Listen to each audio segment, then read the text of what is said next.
નમસ્કાર. શું તમે ગુજરાતમાં આરટીઈ હેઠળ તમારા બાળકને એડમિશન અપાવવાનું વિચારી રહ્યા છો? પણ પેલા દસ્તાવેજોની લાંબી લિસ્ટ જોઈને માથું ફરી જાય છે ખરું ને? ચિંતા ના કરો. આજે આપણે આ આખી પ્રોસેસને એકદમ સરળ બનાવી દઈશું, જેથી તમે બિલકુલ કોન્ફિડન્સ સાથે એપ્લાય કરી શકો. જુઓ, આરટીઈ પોર્ટલ પર જાઓ એટલે સામે આવે 14 અલગ-અલગ કેટેગરી અને દરેક માટે પાછા જુદા-જુદા ડોક્યુમેન્ટ્સ.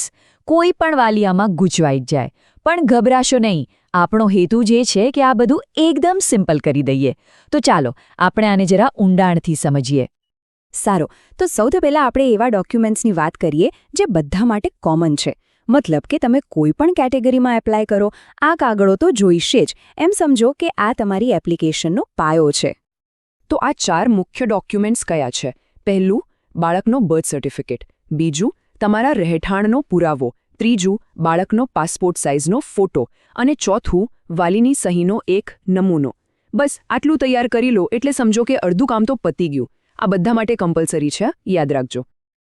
ચાલો, કોમન ડોક્યુમેન્ટ્સ તો જોઈ લીધા. હવે વાત કરીએ એવા ડોક્યુમેન્ટ્સની જે અમુક ખાસ કેટેગરી માટે જ જરૂરી છે. તમને સમજવામાં સરળતા રહે ને એટલે આપણે એને અલગ-અલગ ગ્રુપમાં વહેંચી દીધા છે. ચાલો જોઈએ કે કઈ કેટેગરી માટે કયો એક્સ્ટ્રા પુરાવો જોઈશે. જુઓ, આ 3 કેટેગરી પર ખાસ ધ્યાન આપજો.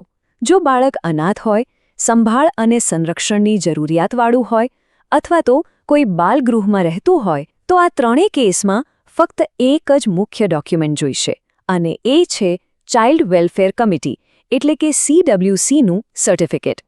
બસ આટલું જ. ઓકે, હવે આગળ વધીએ. જે બાળકો બાળમજૂર તરીકે કામ કરે છે એમના માટે લેબર ડિપાર્ટમેન્ટનું સર્ટિફિકેટ જોઈશે. પછી જે બાળકો સ્પેશિયલ નીડ્સવાળા છે એટલે કે દિવ્યાંગ છે એમના માટે સિવિલ સર્જનનો દાખલો જોઈશે. અને હા, એમાં ઓછામાં ઓછું 40% દિવ્યાંગતાનો ઉલ્લેખ હોવો જરૂરી છે. અને બરાબર એ જ રીતે જે બાળકો ART ટ્રીટમેન્ટ લઈ રહ્યા છે એમને પણ સિવિલ સર્જનના સર્ટિફિકેટની જ જરૂર પડશે. ચાલો હવે બીજી 3 ખાસ કેટેગરી જોઈએ. જો કોઈ જવાન ફરજ પર શહીદ થયા હોય તો એમના બાળકો માટે જે તે ડિપાર્ટમેન્ટનું સર્ટિફિકેટ જોઈશે. જે માતા પિતાને માત્ર એક જ દીકરી છે એમના માટે સિંગલ ગર્લ ચાઇલ્ડનો ખાસ દાખલો કઢાવવો પડશે. અને છેલ્લે, જે બાળકો સરકારી આંગણવાડીમાં ભણ્યા છે એમને ત્યાં ભણ્યા હોવાનો પુરાવો એટલે કે પ્રમાણપત્ર આપવાનું રહેશે. તો અત્યાર સુધી આપણે સ્પેશિયલ કેસની વાત કરી. હવે આપણે એ કેટેગરીઝ પર આવીએ છીએ જેમાં મેઇનલી જાતિ અને આવકના દાખલાની જરૂર પડે છે. આ ભાગ ખૂબ જ અગત્યનો છે, એટલે બરાબર ધ્યાનથી સમજજો. અહીંયા એક વાત ખાસ નોટ કરી લેજો. BPL પરિવારો માટે BPL યાદીમાં નામ હોવાનો દાખલો જ ચાલશે. BPL રેશન કાર્ડ નહીં. આ ભૂલ બહુ લોકો કરે છે. પછી SC, ST અને SCBC એટલે કે OBC કેટેગરી માટે તો જાતિનો દાખલો જોઈશે જ. અને હા, જો તમે વિચરતી અને વિમુક્ત જાતિ એટલે કે NTD-NT કેટેગરીમાં આવતા હો તો એનું પણ અલગથી સર્ટિફિકેટ જોડવાનું રહેશે. હવે આ વાત પર ખાસ ધ્યાન આપજો. આ એક નાનકડી ભૂલને કારણે ઘણી બધી એપ્લિકેશન્સ રિજેક્ટ થઈ જાય છે. તમારો આવકનો જે દાખલો છે એ 1 એપ્રિલ 2022 અથવા એના પછીની તારીખનો જ હોવો જોઈએ. એનાથી જૂની તારીખનો દાખલો બિલકુલ નહીં ચાલે. આ તારીખ બરાબર મગજમાં ફિટ કરી લેજો. ઇન્કમ સર્ટિફિકેટ તો થયો, પણ એની સાથે એક સપોર્ટિંગ પ્રૂફ પણ આપવાનું હોય છે. જો તમારી પાસે પેન કાર્ડ હોય તો એ આપી શકો. જો તમે ઇન્કમ ટેક્સ રિટર્ન એટલે કે ITR ફાઇલ કરતા હો તો એની કોપી ચાલે.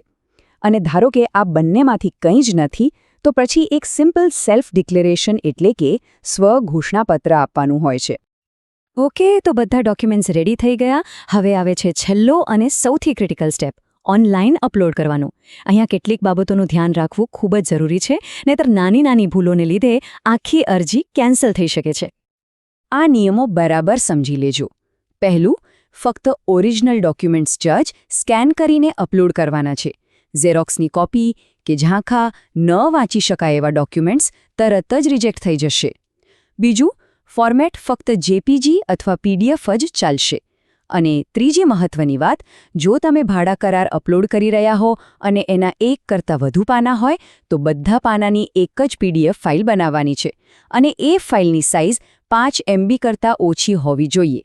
આ સૂચનાઓનું પાલન કરવું ખૂબ જ જરૂરી છે. તો આપણે ડોક્યુમેન્ટ્સ અને પ્રોસેસની તો ઘણી વાત કરી, પણ 1 મિનિટ માટે વિચારીએ કે આ બધું છે શા માટે? આ કાયદાનો મૂળ હેતુ તો એક જ છે કે કોઈ પણ બાળક શિક્ષણથી વંચિત ન રહેવું જોઈએ. તો છેલ્લે બસ એક સવાલ: શું દરેક બાળકને એનો ભણતરનો હક મળે એ જોવાની આપણા સૌની એક સામૂહિક જવાબદારી નથી બનતી? આના પર જરૂર વિચારજો.